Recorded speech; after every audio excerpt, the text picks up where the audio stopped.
장사가 잘 되기 전까지는 정말 많은 과정을 거치게 됩니다. 그러면서 사장님들이 겪게 될 심리 변화와 단계들이 생기게 되죠. 이번에 제가 말씀드릴 건 크게 세 가지 단계인데 장사가 딱 잘 되는 시점까지 이야기입니다. 자, 그럼 첫 단계부터 이야기해 보겠습니다. 일단 장사를 시작하고 나서 어느 정도 지나고 나면 생기는 변화가 있습니다. 그리고 그 변화들이 어떤 영향을 미치냐면 바로 내가 일중독에서 벗어나야 한다는 것을 깨닫게 해준다는 것입니다. 이게 빨리 오시는 분들도 있고 긴 세월에 걸쳐 오시는 분들도 있더라고요. 우리나라 자영업자들은 일중독 빠지기 쉬운 환경에 있습니다. 내가 직접 운영하는 일이다 보니 근무 시간을 아침이든 저녁이든 자율적으로 조정하긴 하는데 이게 어째 시간이 지날수록 점점 근무하는 시간을 더 늘려가는 쪽으로 조정을 하게 됩니다. 가게 문을 오래 열어두고 좀 더 일을 해야 매출이 오르지 않을까 해서 말이죠. 그럼 우리 사장님들의 평균 영업시간이 얼마나 될까요? 궁금하시죠? 통계청에 따르면 약 10시간에서 12시간 정도라고 합니다. 순수 영업시간이 이 정도니까 장사를 준비하는 시간까지 포함하면 약 14시간 정도 투자한다고 볼 수 있죠. 진짜 어마어마한 근무량입니다. 근데 누가 이렇게 일하라고 시킨 것도 아닐 텐데 말이죠. 대부분의 사장님들, 특히 시작한 지 얼마 안 되는 분들께서 이러는 이유는 성공을 위해선 무릇 이 정도 시간은 투자해야지 라고 생각하기 때문입니다. 일종의 자기 희생이죠. 다들 그게 내가 할 수 있는 최선의 길이라고 말합니다. 물론 그것이 초반에 좋은 원동력이 될 수 있겠습니다. 실제로 초창기에 입지를 다지기 위해서는 이렇게 열심히 일할 수밖에 없겠고요. 하지만 시간이 지나도 별다른 방법 없이 이 상태만 쭉 지속하다 보면 어떻게 될까요? 높은 확률로, 아주 높은 확률로 초반에 숭고했던 자기 희생 가치는 말이죠. 얼마 지나지 않아 굉장한 불안감으로 변하게 됩니다. 내가 이렇게 드린 노력에 비해서 만족하는 결과를 얻고 있나? 사실 아니란 말이죠. 처음 장사를 시작하게 되면 조급한 생각에 웬만해선 이 보상 심리가 잘 채워지지 않습니다. 그러다 보니 계속 불안을 느낄 수밖에 없고 일을 해결하기 위해 하루에 12시간 아니면 많게는 15시간까지 점점 더 일에만 더 집착하게 되는 일 중독 증세로까지 번져가게 되는데요.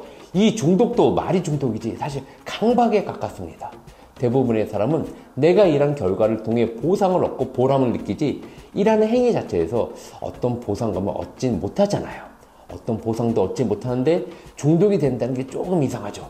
많은 분들이 이렇듯 강박적으로 일을 하고 있고요. 심지어 쉬는 것도 잘 안 됩니다.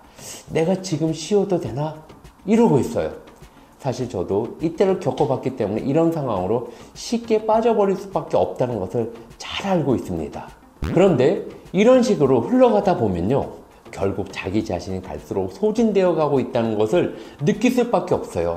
그러면 이제 번아웃이 오거나 무기력을 겪거나 심하면 자존감의 문제로까지 번져서 큰 손해를 보더라도 더 이상 이 일을 하고 싶지 않게 되어버리거든요. 이게 내 장사, 내 사업이 건네주는 자율성의 함정이라는 것입니다. 누가 강요하지 않지만 이런 상황을 본인이 스스로 만들어 버리게 되거든요.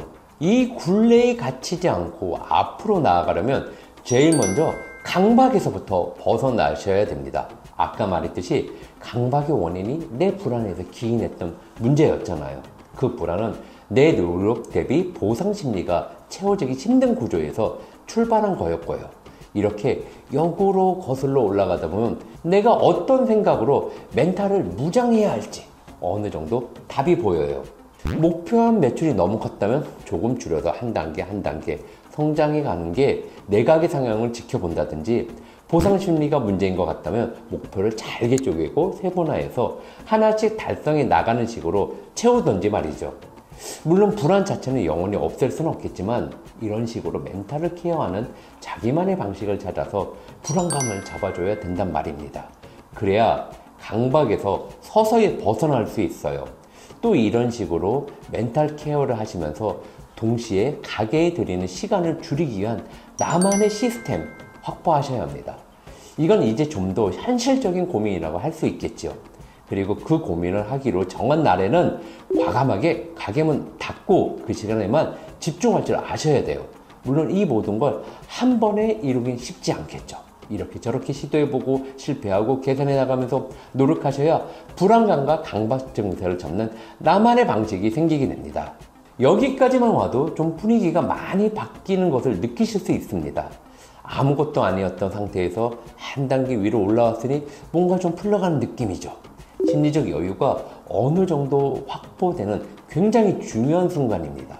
이때부터 어렴풋이 장사, 그 이상을 바라볼 것 같은 기분이 들면서요, 내 성장 변화 여정에서 가장 중요한 다음 단계로 진입할 수 있게 되는데요. 변수 상황이 발생했을 때 내가 웬만해선 쉽게 좌절하지 않게 됩니다. 거의 면역이 되어가는 나를 발견할 수 있게 됩니다. 장사를 하시다 보면 우리 사장님들이 감당해야 할 각양각색의 수많은 변수들이 있기 마련이잖아요.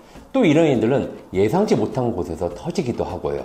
술에 잔뜩 취해서 가게에 노상방뇨를 하질 않나, 하수구물이 역류하면서 주방 전체가 오염수로 난리가 나는 등 내가 통제할 수 없는 부분이 워낙에 많다 보니 말이죠. 장사를 한다는 건 항상 이러한 스트레스 환경에 노출되어 있어야 한다고 해도 과언이 아닐 겁니다. 그래도 하루하루 버텨야 하니 좌절에 빠지지 않게 사장님들이 택하는 방식이 있죠. 장사는 원래 그런 거지 뭐, 하다 보면 이런 불상사들도 다 적응이 될 거야. 조금 힘들더라도 여유를 챙겨보자. 이렇게 마음을 다잡고 다시 일어서 보려는 시도들이요. 물론 이런 자기 다짐이 나쁘다는 게 아닙니다. 장소를 지속하기 위해 필요한 부분이기도 하죠. 하지만 변수가 터질 때마다 이런 식으로 내가 익숙해지기만을 바라는 게 더 크게 힘들어질 수 있습니다. 왜냐하면 이 모든 걸 다 혼자 감당하셔야 하는 거잖아요.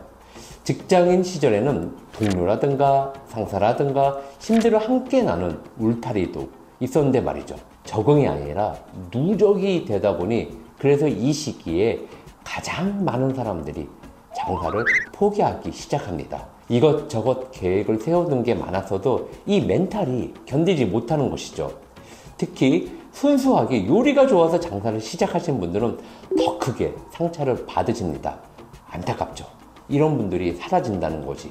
그렇기 때문에 이때를 잘 견뎌내기 위해선 나만의 멘탈 케어 방식을 꼭 만들어 두셔야 하는데, 첫 번째 단계를 거쳐오신 분들은 이것에 대한 감이 어느 정도 잡혀 있어서요, 부랴부랴 상황에 쫓기면서 적응해 나가기보단 내가 겪는 문제를 확실하게 정의하고 그 원인을 역추적하면서 해결 방안을 찾아 나가는 걸 선택합니다.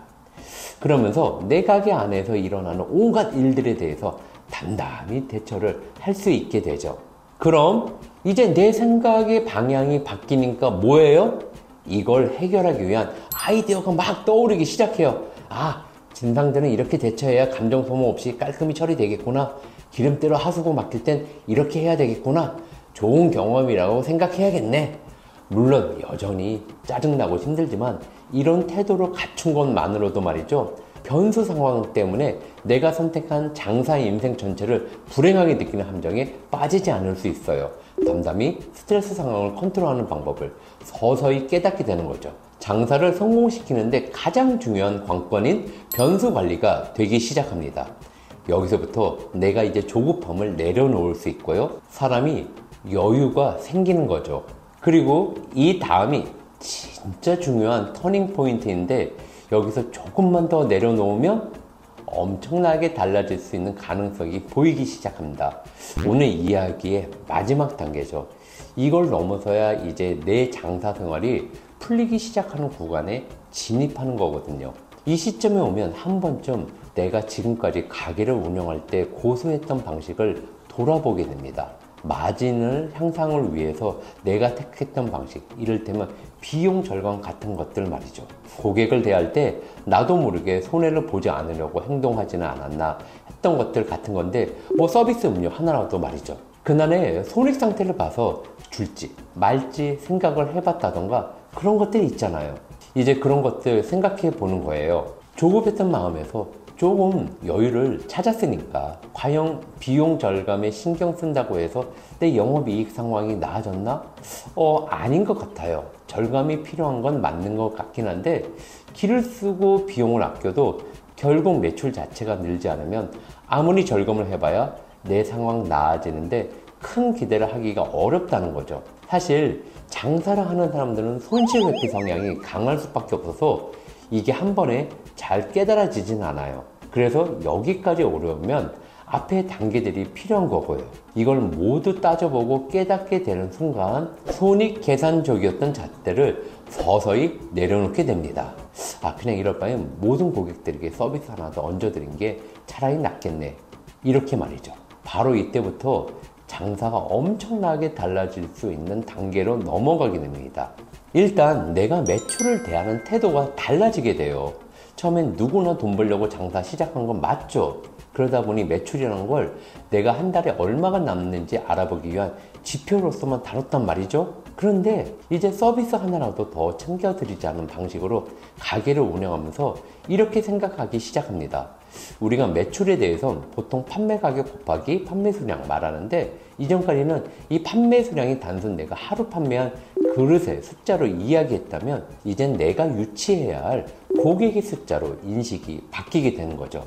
다시 말하자면 은연중 고객을 돈으로만 보았던 장사 가치관이 조금씩 달라지면서 한 단계 성장을 하게 되는 겁니다. 단 한 명의 고객도 소홀히 대하지 않고 내가 주려 했던 것보다 고객이 원하는 것이 무엇인지 먼저 생각하게 되고, 이를 충족시키기 위한 노력을 이어가면서 매장의 고객 신뢰도가 엄청 올라가게 되죠. 이렇게 내 가게에 호감을 가지게 된 고객들은 알아서 홍보대사가 되어주기 시작하는데요. 바로 그때부터 이제 돈이 들어오게 되는 시기라고 보시면 됩니다. 처음으로 규모의 경제를 체험하게 되면서 사람도 하나 둘 더 고용하게 되고, 그리고 나서 이제 진짜 재밌는 단계가 옵니다. 점점 장사에서 사업으로 형태가 변모해 가는 거죠. 사실 이 단계부터가 저희 장사 인사이트에서 진짜 본격적으로 풀어드리고자 하는 방향이니까 구독 꼭 해두시고 영상들 챙겨보시면 더 큰 도움 받아보실 수 있으실 겁니다.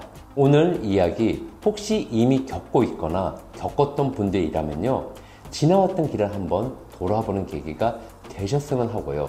아직 겪어야 하는 단계에 있는 분들이라면 이번 내용이 많은 도움이 되었으면 좋겠습니다. 오늘 영상 봐주셔서 감사합니다. 오늘도 많이 파는 하루 되세요.